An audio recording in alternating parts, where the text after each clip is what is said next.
नमस्कार, मी सविता's किचनमध्ये तुम्हा सर्वांचं खूप खूप खूप मनापासून स्वागत। आज आपण पारंपरिक पद्धतीने छान मऊ लुसलुशीत आणि छान दाणेदार असा प्रसादाचा शिरा बनवणार आहोत।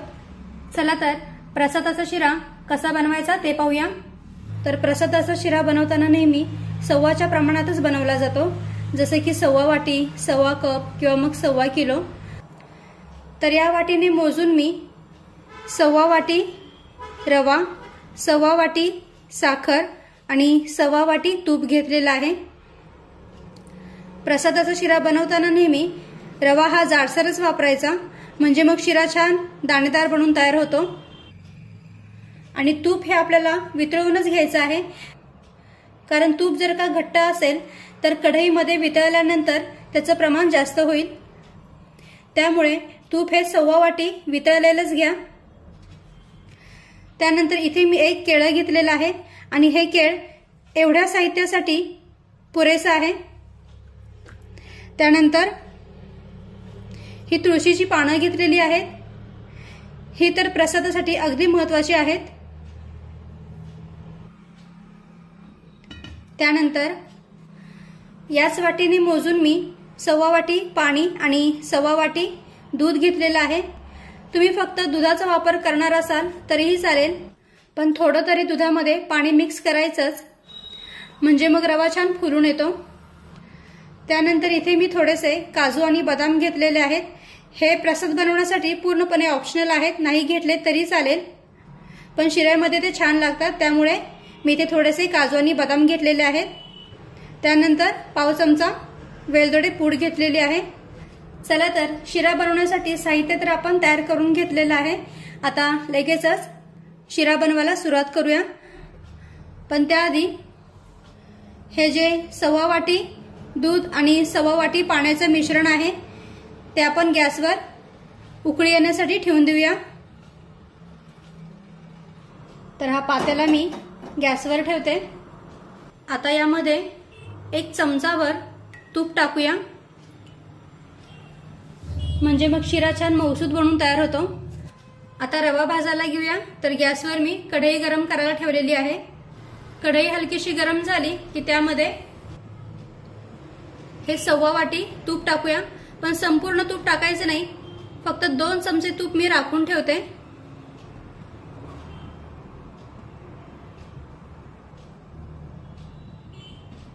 तर पहा, साधारण 2 चमचे तूप मी राखून ठेवलेलं आहे, कारण याचा वापर आपण नंतर करणार आहोत। आता तूप मंद आचेवर गरम होत आहे, तोपर्यंत आपण पटकन या केळीचे काप करून घेऊया।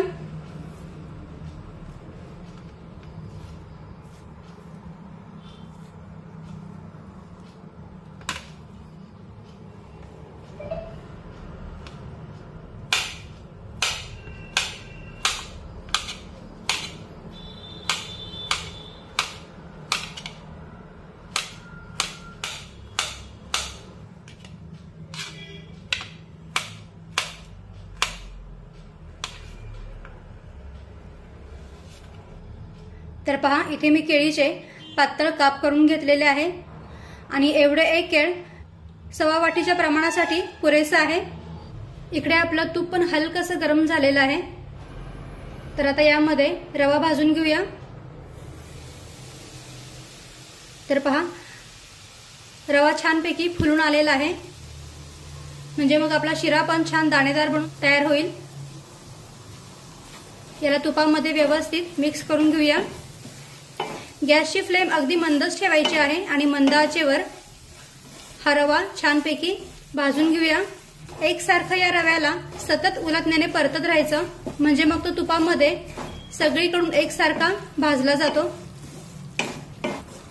तर साधारण 2 ते 3 मिनिटे हा रवा आपण तुपामध्ये छानपैकी परतून घेऊया। तर पहा, 2 ते 3 मिनिटांनी रवा आपला छानपैकी फुललेला आहे। असा अर्धवट रवा भाजला की मग त्यामध्ये हे ड्रायफ्रुट्स टाकून घेऊया। बदाम, काजू मिक्स करून घेऊया। सोबतच यामध्ये हे बारीक करून घेतलेले केळीचे काप टाकूया, मिक्स करून घेऊया।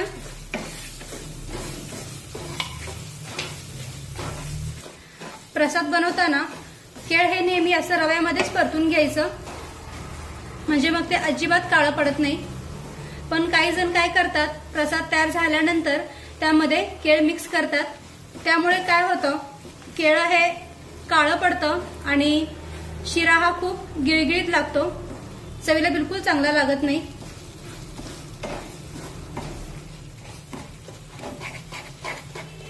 आता या केळ्याला आपण या रव्यामध्ये अगदी व्यवस्थित मिक्स करून घेऊया, एकजीव करून घेऊया। गॅसची फ्लेम मंदच ठेवायची आहे आणि मंद आचेवर ही सर्व कृती करायची आहे।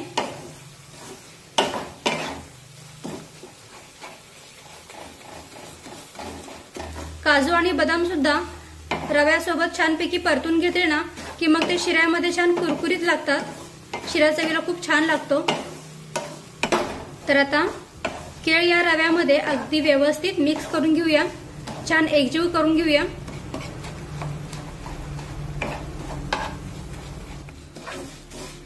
तर पहा, जवळजवळ 10 ते 12 मिनिटे झालेली आहेत आणि तुम्ही पाहू शकता रवा आपला छान तांबूस रंगावर भाजलेला आहे, मस्त रंग आलेला आहे रव्याला।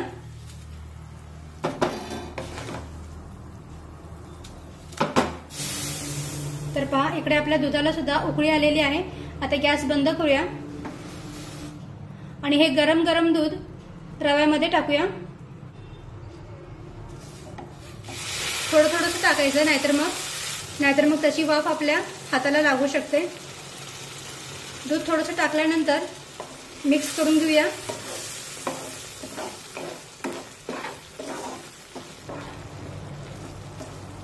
गॅसची फ्लेम मंदच ठेवायची आहे आणि आता हे संपूर्ण दूध आणि पाण्याचं मिश्रण मी या रव्यामध्ये टाकते।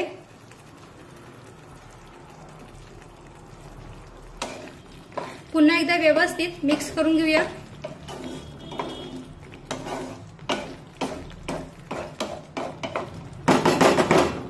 आणि आता कढईवर 2 ते 3 मिनिटे झाकण ठेवून एक वाफ काढून घेऊया, मात्र गॅसची फ्लेम ही अगदी मंदच ठेवायची।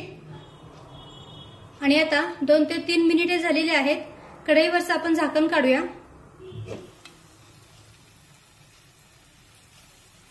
तर पहा, रवा आपला छानपैकी फुललेला आहे। आता याला उलटण्याने खालीवर करून घेऊया।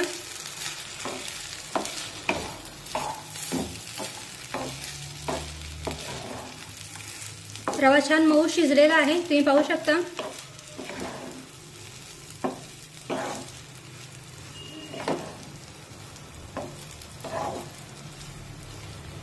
आता यामध्ये टाकूया 1/4 वाटी साखर,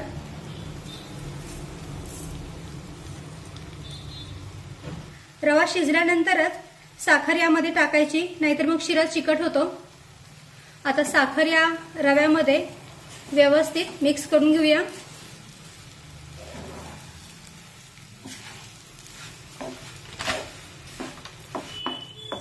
तर पहा, जसजशी साखर गरम होऊन विरघळत जाते ना, तसतसं हे मिश्रण जे आहे ते खूप सैलसर होत चाललेलं आहे, पातळ होत चाललेलं आहे। आता पुन्हा कढईवर झाकण ठेवूया आणि पुन्हा 2 ते 3 मिनिटे हा शिरा छानपैकी मंद आचेवर वाफून घेऊया। आणि आता बरोबर 2 ते 3 मिनिटांनी कढईवरचं पुन्हा एकदा झाकण काढूया। तर पहा, शिऱ्याने कडेकडेनी तूप सोडलेलं आहे आणि शिरा आपला छान फुलून पण आलेला आहे, तुम्ही पाहू शकता। छान मऊ लुसलुशीत आणि छान दाणेदार असा आपला शिरा बनून तयार झालेला आहे। पहा, मस्तपैकी इथे आपला प्रसादाचा शिरा बनून तयार झालाय। आता यामध्ये वेलदोडे पूड टाकूया, मिक्स करून घेऊया। खूप छान सुगंध येतो या वेलदोडे पूडमुळे।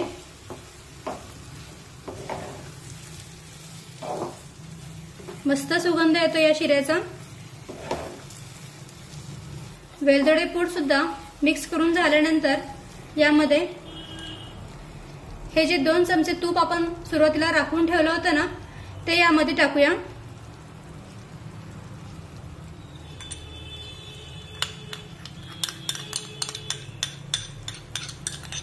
म्हणजे मग शिरा बराच वेळ मऊसूद राहतो।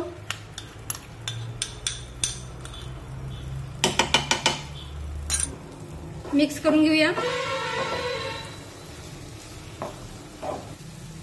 तर पहा इथे आपला मस्तपैकी मऊ लुसलुशीत आणि छान दाणेदार असा प्रसादाचा शिरा बनवून तयार आहे। तुम्ही पाहू शकता किती मस्त शिरा बनवून तयार झालाय।